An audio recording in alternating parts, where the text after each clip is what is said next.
What's up everyone, welcome to Chatting Grit. This week I'll be talking to Mike Lyons about his life, exercise ritual and unique journey into fitness and recovery. On this episode we discuss Mike's life as an athlete from rugby to cycling to triathlon and his current venture into helping people stay fit and healthy recovery systems. Hope you enjoy listening.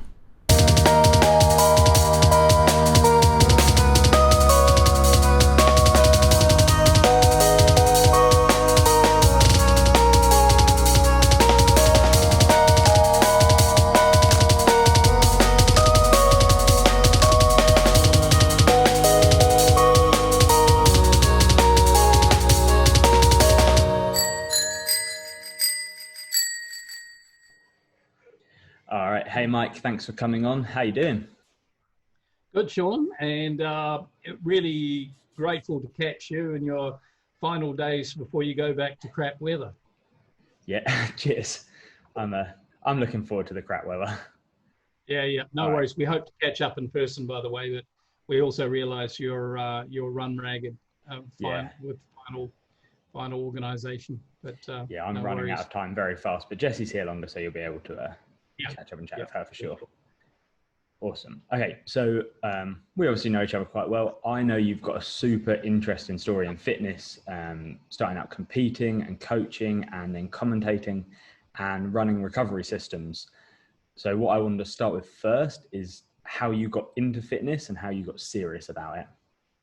Yeah. So fitness for growing up in New Zealand, as I did, we exercise is very much part of our lives. In fact, I I have very little recollection of actually studying at school. I have a lot of recollection of playing a lot of sport at school, and somehow I managed to bluff my way through exams, and people might have thought I was smarter than I actually was because I was able to bluff my way through exams. But the whole of growing up years was filled with seasonal sports. Like the two main ones in New Zealand were rugby and cricket. But strangely enough, I went to a basketball school in New Zealand, which sounds a bit odd, but our phys ed teacher, who was a fairly major influence on my life, had this mantra of make exercise a daily habit. And I remember that very well. Now, he was New Zealand cross-country champion, a guy called Kerry Williams. Now, Kerry was coached by Arthur Lydiard. Now, Arthur Lydiard was coach of the century, voted by his peers last century, and that was the genesis. I actually had the privilege of meeting Arthur in 1973, and Arthur has been highly influential on a lot of sports, not just running, athletics, but a whole lot of different sports around the world, including the current day Kenyans, the Finnish runners in the 1970s, the Lasaverans and so on, wherever Arthur went over time, the whole athletics program actually improved. So very simple formula with Arthur. And there were 4 cycles to training. Strength endurance is the main cycle, hills, speed, and then recovery. They are the 4 cycles. And his magic percentage of training was 87% strength endurance, 9% at threshold, and 4% at VO2 max. And this was the gold standard for what was a template for a whole lot of very good runners around the world. In the 1960s, early 1960s, the New Zealand middle distance runners were the Kenyans of the day. And that was Peter Snell, Murray Halberg, later on, Walker, Rod Dixon, Lorraine Muller, and so on. So that New Zealanders are winning gold medals at Olympics in middle distance running. A lot of that was from Arthur's formula. And Arthur's formula wasn't a workout of the day, wasn't a workout of the week.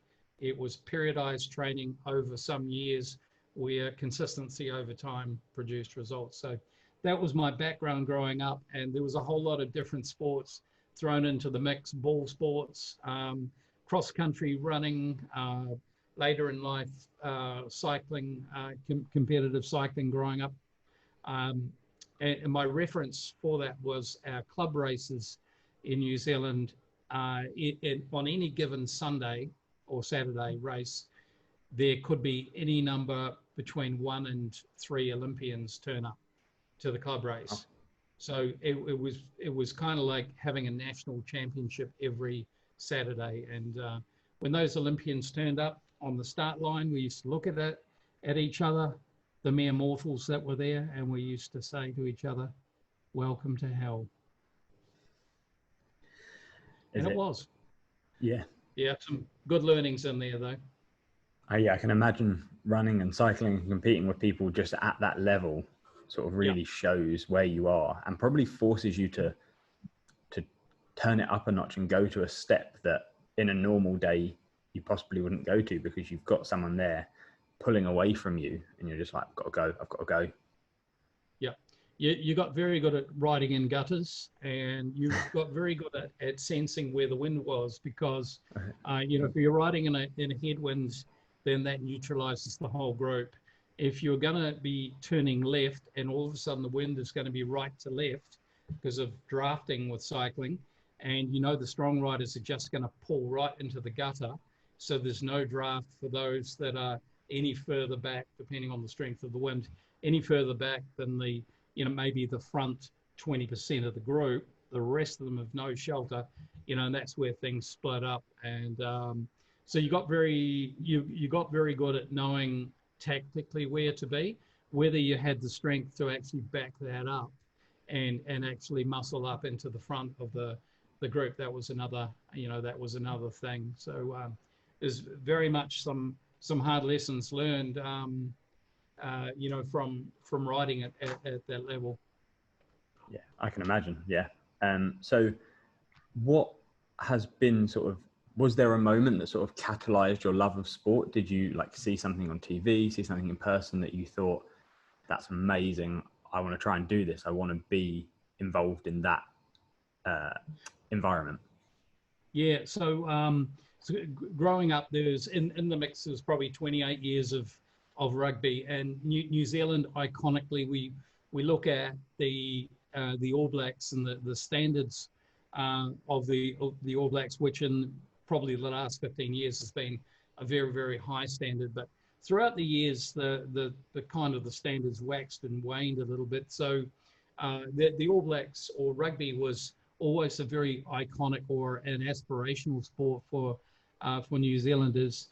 I realized that although I was a fairly good endurance runner, I didn't really have the sort of skill set or the vision on the field to be a good rugby player. And I think that's a great realization for an athlete, is to know what your body's designed for, and also what you're wired for from a psychology point of view. And I would say that I gravitated towards cycling and discovered that I was quite good at it biomechanically. I have long femurs; they're good levers for a bike. I've got a relatively good VO2 max. I can sit on my threshold for a long period of time. So these are kind of attributes. Then the mental side of it as well, the ability to suffer, because pretty much cycling's suffering, OCR is suffering, most sport is suffering. I don't think there's too many pleasant sports out there where you're not suffering. So all those attributes thrown in, and then learning as you go, and that's been a lifetime thing, of what works and what works for you at a certain age, because your body clock changes, your physiological makeup changes over time as well. So kind of learning the new rules of the game as you go on, as well as being an important thing as well. Yeah, and I found one of the things that I've realized over the last year is sort of your passions change. It's all well and good being built for cycling and being good at cycling. If you don't want to cycle, that's going to be hard. It is. You've done quite a lot of coaching as well, haven't you? Yeah, and you're very right. So just picking up on the earlier point, your passions do change, and I think with exercise, you need to find your happy place. A place where you're just not grinding yourself into the dust. And I morphed from a competitive athlete into a being that was an athlete who also coached, and then finally more into coaching. So I noted it was a transition over time, and one of the things the questions I should have asked myself, but the question I always wanted to know when I was coaching an athlete was what was at the core of why they wanted to do it. Yeah, because sometimes exercise can be a little unhealthy. Surprise, surprise. I was probably one of those. I ended up having 2 major surgeries, a hip resurface and spinal surgery, because I didn't know the difference between healthy pain and unhealthy pain, and I ignored the signals. So that was a great learning as a coach, and I very much wanted to prevent my athletes from going there. And so firstly, I tried to understand with the athletes that I work with over the years, what was in the center of why they wanted to do it, to do the sport, and why they wanted to really aspire to be the best weekend warrior that they could be. Because sometimes some of the things that were at the core may not have been the healthiest. It could have been a self-esteem issue, a body image issue, eating disorders, and a whole bunch of other things. So, you know, those understanding that was the first step in understanding how to coach the athlete.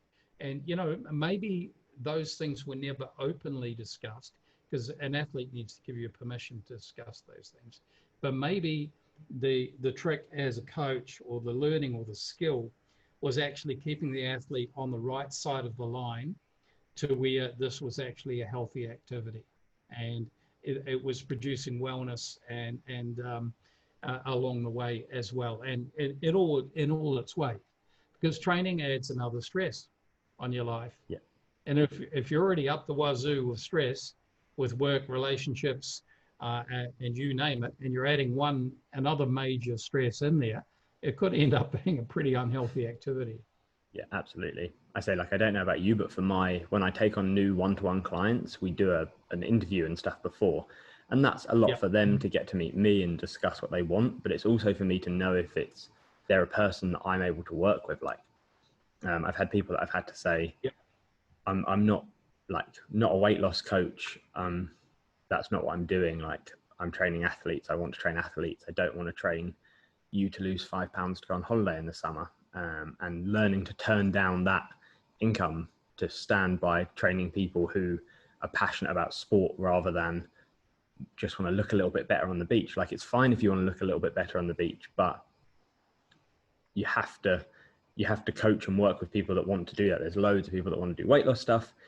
But when you want to coach athletics like we do, I think it's really important to get to know that what people want is to perform as athletes rather than to perform in an Instagram selfie.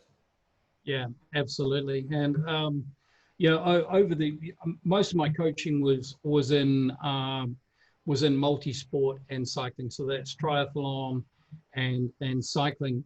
But I also found that I learned a whole lot from observing or spending time with coaches who coach different sports. Case in point, I turned up to professional football here in Singapore, which I know very little about. I never grew up with football and so on. And I got to know the strength and conditioning coach. And when I turned up to the ground, it was at Hougang in Hougang Stadium. And I looked at the ground, and it was really rough. It looked like, you know, somebody had been thrown, or 3,000 shot puts had been thrown onto the ground. There was nothing even about it. And I said to the coach, "Do you have a lot of soft tissue injuries?" He said, "Yep, we do. There are things that we need to do in order to build their strength and resilience, and so on and so forth." So there were a whole lot of little gems from a whole lot of different sports where that I was able to take into what I'm doing and my development as a coach, because I believe that coaching, as in life, you always need to have around you a plus, a minus, and an equals. And this applies right across life. So a plus would be someone that's further ahead of you on a certain topic, or it might be on a number of topics.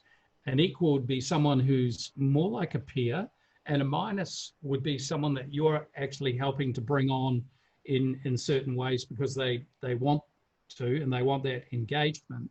And I think this flow of information, trust, and personal development is a very healthy thing. Sometimes it's missing in coaching because people maybe want to, for the wrong reasons, want to be very protective. But I find that this energy flow and ideas flow back and forward is a very, very healthy approach. Quick example of that was I knew, we had up to 50 athletes that we were coaching in the triathlon club, which we ran. A gent called Scott Larson, who you know, who runs Newsest now. Scott and I ran that for 9 years. We innovated a lot. So we took ideas from our home country. We created a whole play aspect about training. So, there was a good community, good culture, and so on. But we also knew that we were not biomechanical experts, and we were not experts at reading bloods. We were not trained from a podiatry point of view. So we sought out like-minded people who had skill sets that were going to add value to ourselves and our team. And we kind of became curators, in a sense, of observing our athletes and seeing things that biomechanically were not right, that we could obviously see, and then referring them to our biomechanical specialist on the basis of an ounce of prehab is worth a pound of rehab. So let's catch people before we load them up too much so they don't break, so they work on the right sort of, work on their imbalances and work on their weaknesses, so they're ultimately going to lay a foundation to be the best athlete that they could possibly be. Awesome. Yeah, and easy to say, hard to do. Yeah, I say it's working on weaknesses is a weakness in itself. A lot of people, myself included, like when I know I'm really bad at something, it's hard to want to get up and do that more. But yeah, like you learn that that's what you need to do. There's no point making a weakness weaker. You have to strengthen up those points. Yeah. Well, I love the team grit concept and chatting grit, because when grit gets into an oyster, it creates a pearl. So the pearl's the ultimate result. The grit creates friction, creates hardship, but once it's overcome, you've got this beautiful pearl. So I kind of like that analogy in life, and as my own personal exercise has morphed as I've gotten older. Now that I'm in my 60s, and this is a constant finding of the right formula. I find that my time of strength training versus endurance training is I'm spending a whole lot more time doing resistance training and doing tricon sets where I'm spending a lot of time in resistance, and in order to try and make muscles stick on my body, at a time in my life where it just seems to fall off. And because my default would be to go out and do a whole lot of endurance. Yeah. And hormonally, it would be a bad thing, because it's creating the wrong sort of stress. It's tearing down.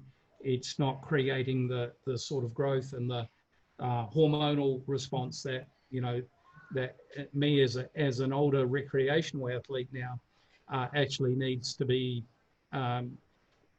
functioning well.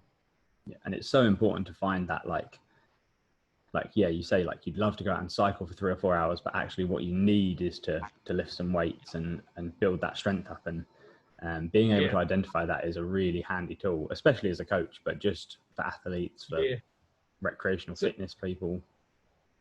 Yeah, so the biggest change for me is not doing 300 to 500 kilometers on the bike a week, and rather than that, it's doing 2 bike rides a week. Where it's maximum 2 hours, and where I'm doing some big gear work. So after I've warmed up, and the recovery boots, and Jesse's are really disciplined at this, but the recovery boots are great for getting you in 10 minutes at around about a 30 to 40 minute vascular warm up with your legs. So that's a good biohack for me because I don't have all the time in the world. And so, one thing that's changed on the bike is that once I get out to Tanamera Coastal, which is a big, long, straight road, I'll put the bike into its biggest gear, its hardest gear, and I will pedal full circles, making sure I'm in contact with the pedals, the full circle as best I can, and we'll work on strength specific for the bike on a 4 minutes on, 2 minutes off basis. So this really mixes it up. It gets the strength going. So we'll do that on the way out. And then on the way back, I'm normally with 1 or 2 friends, we'll lap, so to speak. We'll come back quicker in a easier gear, but we'll push things a little harder. So it ends up being a hit session basically. But it's very specific to the bike, and also relatively safe as you can be on the roads here. So those are the sorts of things that I've changed, and I've needed to give myself permission again, because I actually steered away after my last surgery because Gladys nagged me to death about overdoing things, because that's my default. I had to give myself permission again to push into the hard zone, but now hopefully with the maturity, and that's debatable, of knowing that many reps was enough. And so when I did deads this morning, I stopped on the last set. I didn't complete all the numbers that I wanted because that was enough.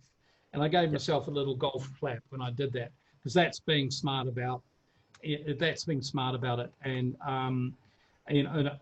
I'd like to see this coming across as a theme from my engagement with athletes, and teaching them when to know when enough is. Because most of the athletes I've coached over the years, you had to hold them back, not push them forward.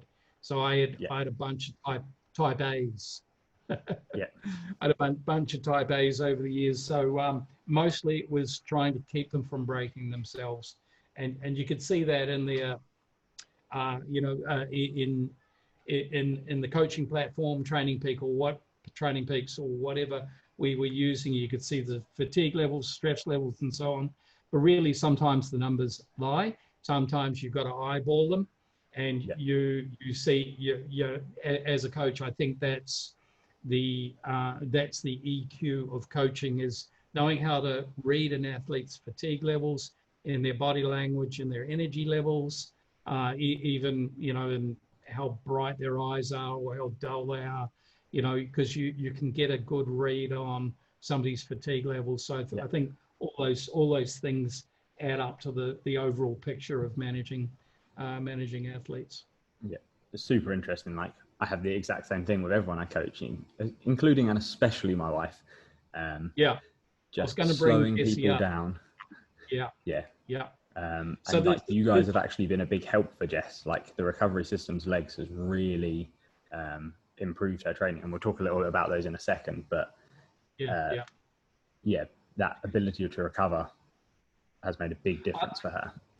Yeah, I think with athletes like Jess, because and personally I've never coached her, but I see her characteristics, and that resembled a lot of athletes that I had over the years. I think there's one key word that I'd like them to embrace, and that's the word trust. Trust that you've done enough. Trust that by resting and having an off season, by the way, let everything heal. It's so important. That was one of Lydiard's 4 it was the fourth of his pillars to success was the recovery phase, where you're doing active recovery, you're doing other things other than, other than lots of chin-ups and burpees and so on. So, it's a word that I should have said to myself. I've seldom trusted that I'd done enough. I seldom trusted that I was good enough. All these things, which was kind of the genesis for me starting the recovery business around 5 years ago, because I knew that a lot of people could not train any harder than they were, but I knew fundamentally that most people could recover better.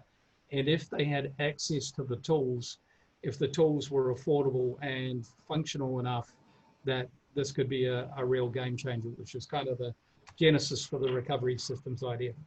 Yeah. And I said, like, that's a really good segue into like the recovery systems. Obviously, you've got your hat on. We've spoken about it a couple of times briefly. Myself and Jessie both use the recovery system. She's better at it than me, but she also trains better than me. So that's why she's more consistent with it. Personally, like, I love the recovery systems. They've helped with a lot of issues in my hips and my knees, and they've been really great. You say you started that business about 5 years ago. Sort of explain, do you want to explain what they are and what they do? And yeah, well, the category of the product is called intermittent compression. So that's squeeze, release on a cycle. It came from the medical world around 30 years ago. So, we didn't invent it, but we looked at how it had crossed over into the sporting world.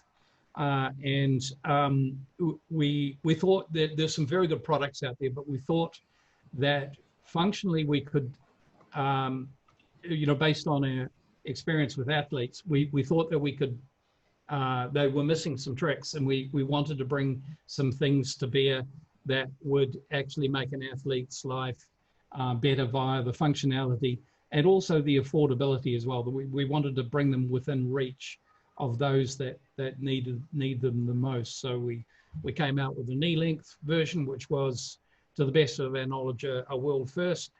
Then the Blue Max, which Jessie has, then creating a duo modality, 2 people sharing one control unit, which was the world first around that. And then finally a battery version, which is our Black Max series. So functionally, we thought, we realized that a whole lot of teams, clubs, and families used our product. And so by creating the modality of having 2 people on it at the same time, we stopped a lot of arguments at home.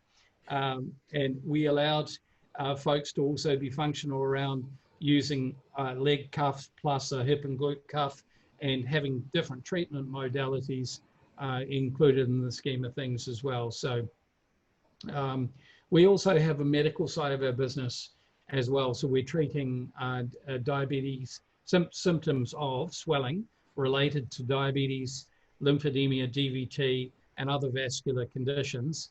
And the product there is specified differently because they have certain requirements. So we work with clinics, because there always needs to be a clinician involved there to make the right call on treatment modalities. So we're supplying a bunch of clinics around there, including physio clinics as well for rehab. And recently, in the last month, we launched an equine version of our product. So why horses? Well, actually, horses are athletes with 4 legs. They have the same recovery. They have the same warm-up needs as a human athlete. They have the same recovery. They have rehab characteristics as well. So we were very fortunate to have very good assistance from the Singapore Turf Club, and a project that a trial process and prototyping that lasted around 15 months out at the Turf Club. So finally we launched at the beginning of July, and just like the human product, we had the vets talking. In fact, we were interviewed on Channel 8 here in Singapore just over a week ago. That's the Awesome. segment going to air at the end of the month. And the vet said, we really like the idea when we first heard about it for the horses, because we know it works in humans. And so they were coming from point of view of the intermittent compression. And then they were saying ligament tears. So horses get into trouble far more frequently than humans, actually. And one of the biggest things is a suspensory ligament tear.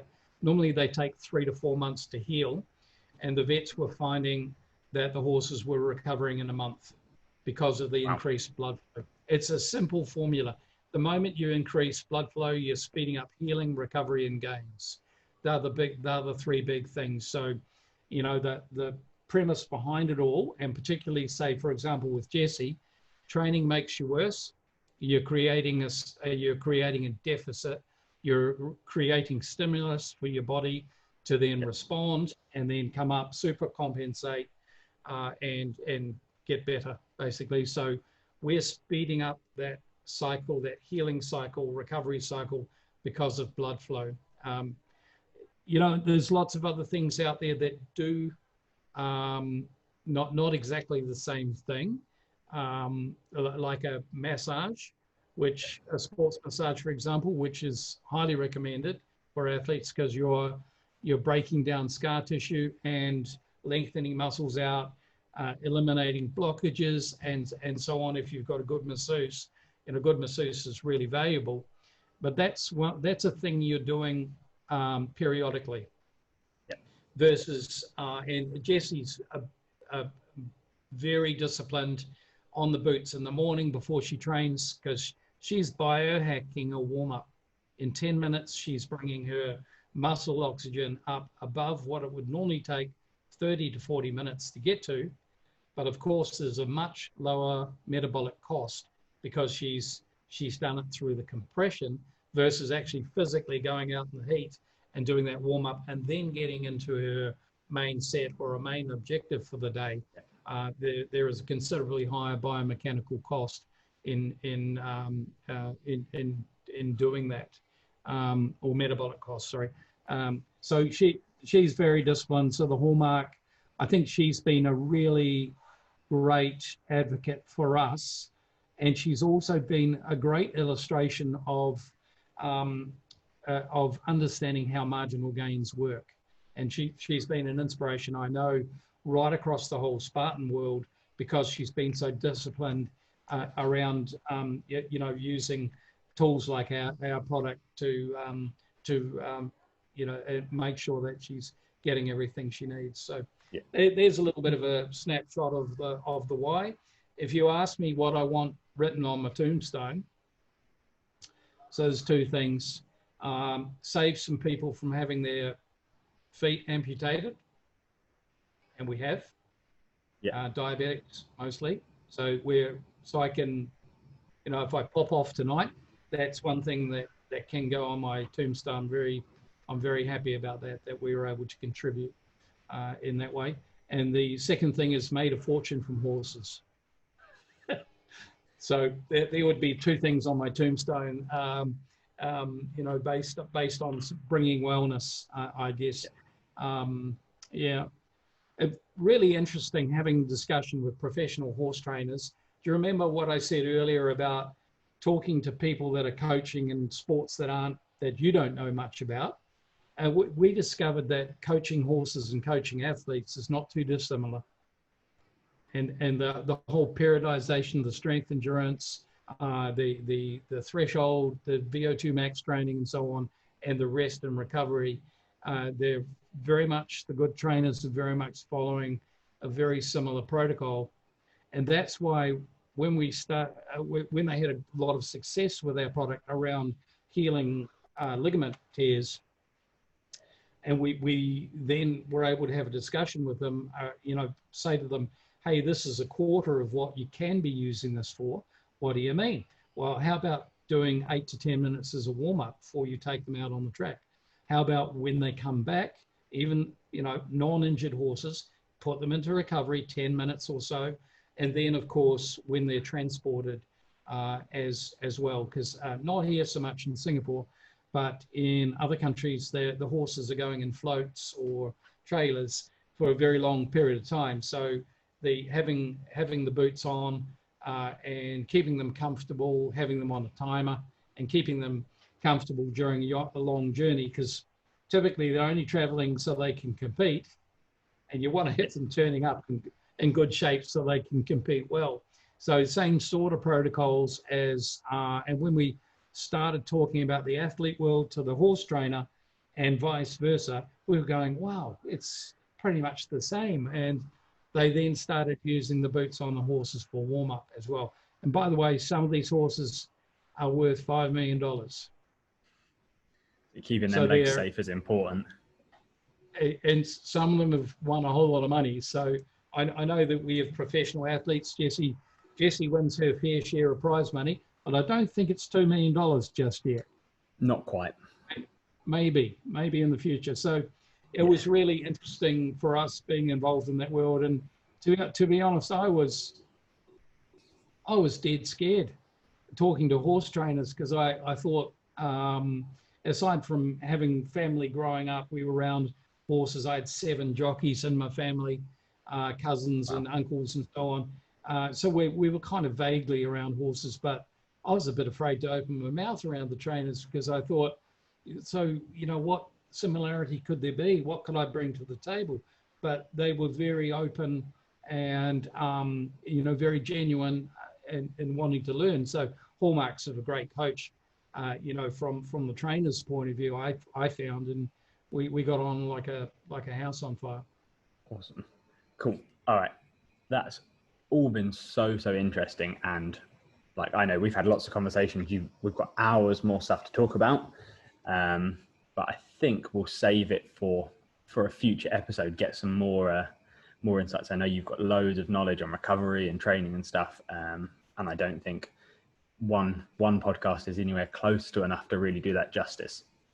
So what we're just going to move on to is, I'd just like to do a quick fire question at the end, and then give you a chance to sort of plug yourself, plug sponsors and whatever else you want to do.